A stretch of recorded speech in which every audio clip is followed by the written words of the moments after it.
Hi guys, welcome to my coffee show. My name is Jack and today we're going to compare two of my hand grinders. My new arrival J Max, 1Zpresso J Max, with the grinder that I really enjoyed in the past, and that's a Kinu. So this particular one is the Kinu Phoenix, which is the cheapest of the Kinus. But they all have the same burr sets, so you can, whatever I say about this one will be probably very similar to any other grinder of the Kinu range. So I will tell you a few similarities between those two grinders, few differences. Then we will pull 2 espresso shots, one each, compare the taste, smell, and we also use my refractometer, so we will check the extraction rate. I'm honestly excited about that. If you're as excited as myself, there's always a good time to click like, subscribe to the channel. I will also put some affiliate links in the description, so you know how it works. If you want to buy something from Amazon and support the channel, you click on those links. You don't have to buy precisely what I show, but if you do, there is a small chance I will get a commission. You pay the normal price. Let's start with the 1Zpresso or 1Zpresso. Probably one of the most popular manufacturer of hand grinders now. From Taiwan, flagship probably is a K Max still. I've got it somewhere there. But J Max, the newest of the J edition, it's great. that's you see just by looking at it. I think you've got two different colors. I went for this one. Just by looking at it, you see how professional it looks, how well it's made. That nice wooden knob here. It comes in a carrying case, and in the carrying case, apart from the grinder, you also get some brushes, that rubber band here, and the blower. So everything that you need to use that grinder, to travel with that grinder. Perfect. I really appreciate that. The grinder itself, it's kind of on a heavier side, 786 grams ish. It got conical burrs, 48 millimeters burrs, some special steel, special geometry. It can grind for everything, but it's been really designed to grind for espresso. If you're obsessed with dialing in for espresso, this one offers you 450 steps, 450 adjustments. You have to do the multiple rotations, but it is that easy to regulate the settings. You've got the numbers outside. You've got that pyramid made of dots, so with each rotation, if you go up, you cover one row of dots. If you go down, you uncover, and so on. For espresso, I've noticed that my kind of go-to zone, it would be 2 full rotations, and then I usually go backwards. For this particular coffee, I'm on the 1.6.3. The body of the grinder is made out of aluminium. As I mentioned, there is that nice wooden knob, stainless steel where the stainless steel should be, some supports inside that at some point I believed were plastic, but they in fact are aluminium. There is a magnetically attached catching cup. What I really like, how easy it is to change the settings. Another thing that I like is that opening here. It's wide, so it's relatively easy to put the coffee in, and I think it can fit like 40 grams or probably even more depending on the coffee. Now Kinu, so I went for that the cheapest version I could find of the Kinu. I think there's one more that is slightly cheaper, the Kinu Travel or whatever, but I couldn't get my hands on it. So Kinu 47 millimeters instead of 48, 47 millimeters conical burrs, again special steel and so on. So you can kind of see or feel where they cut the costs on this one. So the weight for this one, it's 707 grams. And there are certain parts of this grinder that I love, and then there are certain parts of this grinder that I'm not a fan of. Lots of things that can be made out of plastic are made out of plastic. You won't really find the plastic on a J-Max, but on this Kinu Phoenix, well, there is a knob here. There is no magnetically attached cap, so you've got that rubber that holds everything tightly in together. The catching cap by itself, it's made out of thin, kind of a cheap-ish plastic. And then the lip around here is made out of plastic as well. Not sure about the supports inside. I don't want to make any mistake with claiming they are plasticky or not. But the rest of the grinder, it's made out of stainless steel instead of aluminium. So probably you, as far as I know, you won't find any aluminium here. On this grinder, you also have to do multiple rotations, but it's not as simple. I don't know, maybe it's me, maybe at a certain point of life your eyes are not as good as they used to be, but I struggle to see the numbers on the dial. So to change the settings, it's not difficult, but I just don't see them.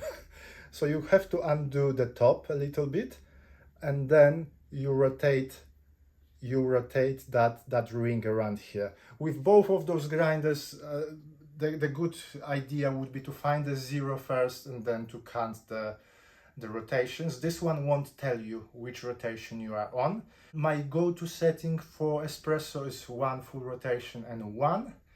Today I'm on the setting 1.0.3. I've mentioned there are 450 settings for J-Max. This one is pretty much stepless, depending on which coffee forum or which website you read from. They say either stepped or stepless, but it's pretty much stepless. So you have as many settings as you need. So Kinu can also grind for everything, but again, this is mainly recognized as an espresso grinder. Kinu, apart from the Kinu in the carrying case, and that's the carrying case, very nicely made, by the way. With the Kinu, you just get a Kinu, nothing else. I will tell you a few more things, few more differences when we actually grind for espresso. The coffee we're using today, South Coast Roast, nice name. I like the name. I like the design of the bag. The coffee from Colombia. And the tasting notes, passion fruit, champagne, and vanilla cream. Wow. So it's kind of light medium coffee. Not very easy to grind when you use the hand grinder. I've ordered 2 kg of coffee this week and it hasn't arrived. So I found it at the bottom of my freezer. I'm using Decent as my espresso machine, and we will be using a default profile. Let's go for 1Zpresso first. So 18 grams of coffee in. So as I mentioned, very easy to feed the coffee into the grinder. So now, maybe because my palms are small, but it is difficult to hold this grinder. It is slippery. I put that rubber band and it helped a little bit, but it is slippery, especially for dense coffee like this one. I struggle a bit to grind, so it can be a chore. It took 38 seconds, but it is a struggle, okay? Probably some of that is because this is unseasoned grinder, so it will only get better, but it is a struggle. Retention with the hand grinders is pretty much nil.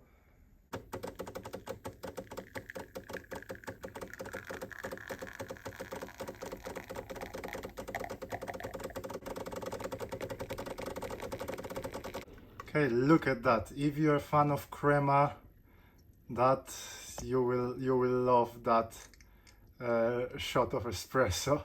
It took 31 seconds. Nice thick hazelnut crema,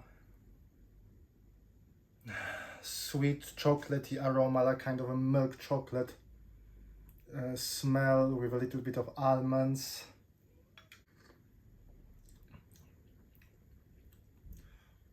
Passion fruit, definitely.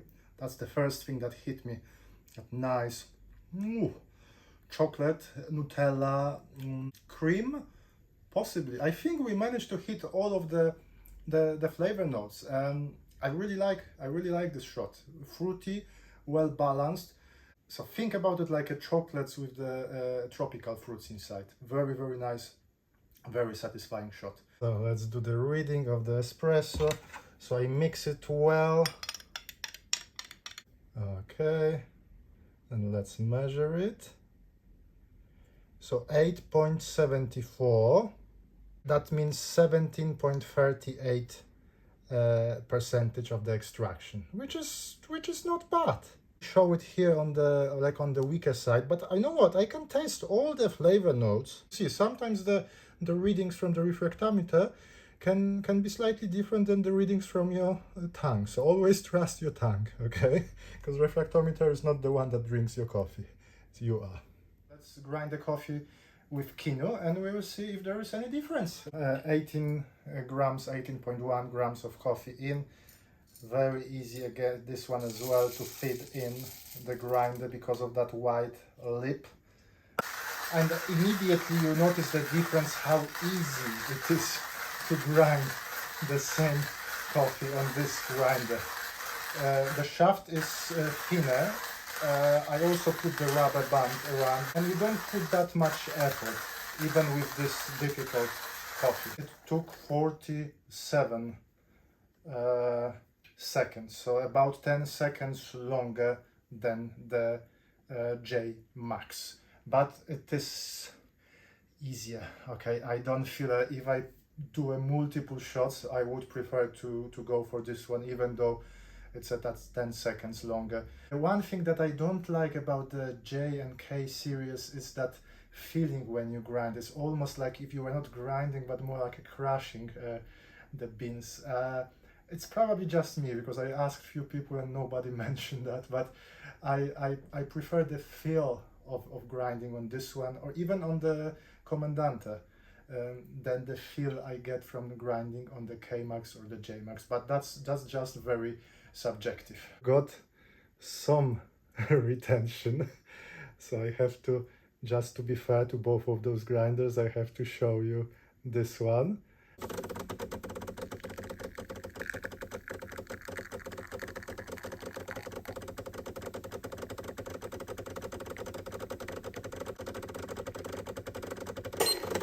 Okay, and the shock also looks amazing. It took 29 seconds, 28, 29 seconds, so comparable. Maybe there was slightly more crema on the J Max, you will be able to see better.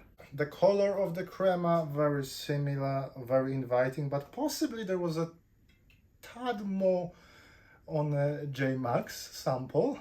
The smell is, I can smell more of a sweet kind of almonds, something else, rather than chocolates.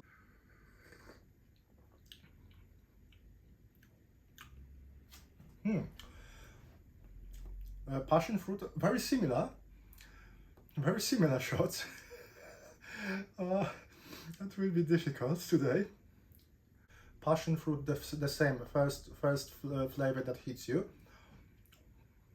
Chocolate, Nutella, little bit of like a Nutella, something like that. Maybe less sweet, this one, which is surprising. You know what's the difference? Again, the J Max is a totally unseasoned grinder. The Kinu, I wouldn't say it's seasoned, but it's been with me for a while. I got a little bit more body in the J Max. This one a little bit thinner, but what I'm getting here more is a fruitiness and more clarity. You can taste the separation of the flavor notes. It's a kind of opposite to what I said when I tested K-Max and J-Max. I could feel more separation in the J-Max than the K-Max. Here I can taste. So on the scale of clarity, probably K-Max would be here, then the J-Max, then the Kinu for today. But we will also see what the refractometer says, because what do I know? Both shots very enjoyable. I like that fruitiness here a bit more, but the feel on the tongue was probably a little bit better with the J Max. Okay, so it's about 8 point. So it's a very kind of similar, possibly slightly lower here and there. So I repeat those readings few times. So this is probably the strongest I got. There was 1 or 2 readings below 8. Here we have it, guys. Here we have it. You've seen the me tasting the coffee. You've seen the readings from the refractometer. J Max definitely won. How big that difference was depends on the reading, but the J Max won. Now with the taste, that's a bit more difficult. I very nearly draw, but I've got that mouthful of coffee from J Max that I enjoyed, but here there was some clarity. So depending what you value, and it's probably you haven't heard many people saying that the J Max offers a good body to the coffee. I like that smooth feeling of the shot from J Max, but I also enjoy the uber clarity. This one I would say a draw. Okay, I would say a draw. But if I had to choose one for in the taste department for today, I would give slight edge to the J Max. The quality of build, I love both of them. I don't like the plasticky bits here. Otherwise, I really like both of them. I haven't mentioned the price. The Kinu, it's slightly more expensive than the J Max. And with the J Max, you've got everything in the bag that you don't have with the Kinu. So again, another point for J Max. Simplicity, definitely J Max. There's no question about that. The look, depending which one that depends on your preferences. I prefer the look of the Kinu, but that's just me. The one thing that I really like about Kinu, and I don't like much about the J Max, is how it feels in the hand. This one, I can almost grab it here. This one, there is that space, see, in between my fingers, so it's more difficult to hold the grip on this one. It is much more difficult to grind on the J Max than to grind on the Kinu. Having said that, the J Max was still faster than the Kinu. Objectively, the J Max would be the winner here, but I still like my Kinu. It's that one thing, and for most of you, probably you would go for the J Max after watching this video, but when you hold this one in your hand, you kind of you feel like you it's that feel that you have from here and then from grinding on this one. So I can see myself using this as my daily driver, a daily grinder. Okay, I know grinding for espresso on the hand grinder is not a pleasure, but I would see myself doing it on this one. Now that one, the way it is right now, I'm not so sure. I wouldn't go for a lightly roast coffee on this one. So that's how it is today. So probably slight edge to the J Max for almost everything, but the how you grind, how it feels in the hand, the Kinu would win. So if that has to be one and only grinder that you are going to have, you need to think about that as well. Guys, what do you think about those two grinders? Do you have any of them? Do you have maybe both? What is your experience grinding with, especially if you own a J series for a longer period of time? How much better it becomes with time?